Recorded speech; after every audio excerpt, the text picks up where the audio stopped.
Hello friends, welcome my channel Santosh report office. ఈరోజు మీకు ఈజీగా స్పాన్ దోశ ఎలా చేయాలో చెబుతున్నాను.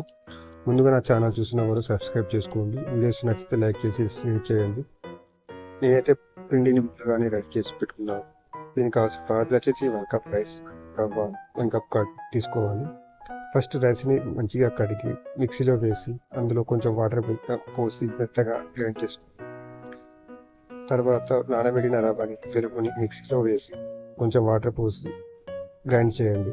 ఇప్పుడు ఈ మూడింటిని ఒక గిన్నెలో తీసుకొని దోశ పెట్టి ప్యాటర్న్ వచ్చేలాగా ఇలాగా మిక్స్ చేసుకోండి.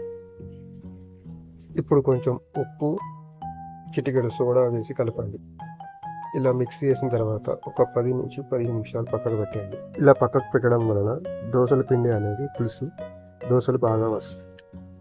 ఇప్పుడు దోశలు ఎలా వేయాలో చూద్దాం రండి.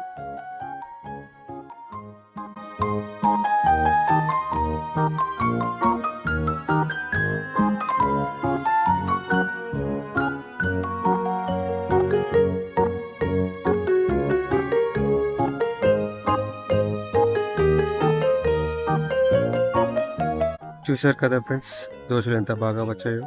తప్పకుండా మీరు కూడా ట్రై చేయండి. నా ఈ వీడియో నచ్చితే తప్పకుండా లైక్ చేసి సబ్స్క్రైబ్ చేసుకోండి. అలాగే మీ ఫ్రెండ్స్కి షేర్ చేయండి. Thank you for watching. Bye bye.